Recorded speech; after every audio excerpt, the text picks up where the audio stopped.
புதுச்சேரியில் சித்தி வீட்டில் நகை மற்றும் பணத்தை திருடி சொகுசாக ஊர் சுற்றிய 17 வயது சிறுவன் மற்றும் அவரது நண்பர்களை காவல்துறையினர் கைது செய்தனர்.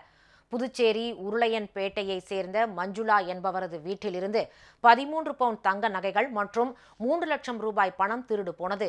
இதையடுத்து விசாரணை மேற்கொண்ட காவல்துறையினர் நகை பணத்தை திருடியதாக மஞ்சுளா கணவரின் அண்ணன் மகனான 17 வயது சிறுவனையும் அவரது நண்பர்கள் மூவரையும் கைது செய்தனர். திருடிய நகையை அடகு வைத்து மகிழ்ந்து ஒன்றை அவர்கள் வாங்கி ஊர் சுற்றியதும் பெரிய விடுதிகளில் மது அருந்தியதும் விசாரணையில் தெரியவந்தது.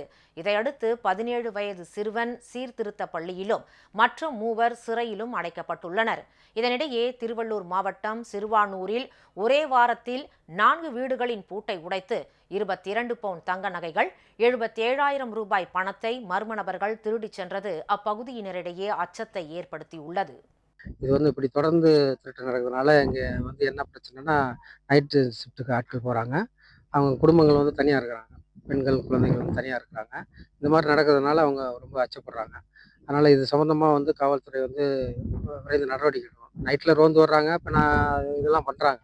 ஆனால் திருட்டு தொடர்ந்து நடந்துட்டுருக்கு. இப்போ இதை அந்த குற்றவாளியை கண்டுபிடிக்கிறதுல கவனம் செலுத்தி அந்த குற்றவாளிகளை உடனடியாக கண்டுபிடிக்கணுன்றது தான் எங்களுடைய இது. இதனிடையே சேலம் மாவட்டம் எர்ணாகுளத்தில் புவனேஸ்வரி என்ற அரசு பள்ளி ஆசிரியையின் வீட்டிலிருந்து 23 பவுண்ட் தங்க நகைகள் மற்றும் 10,000 ரூபாய் பணத்தை மர்ம நபர்கள் திருடி சென்றனர். இது தொடர்பாக மகுடஞ்சாவடி காவல்துறையினர் விசாரணை மேற்கொண்டு வருகின்றனர். இதேபோல் சிவகங்கை மாவட்டம் பிரான்மலையில் கூலி தொழிலாளியின் வீட்டிலிருந்து 60 கிராம் தங்க நகைகள் 90,000 ரூபாய் பணத்தை பட்டப்பகலில் மர்ம நபர்கள் திருடி சென்றது அப்பகுதியில் பரபரப்பை ஏற்படுத்தியுள்ளது.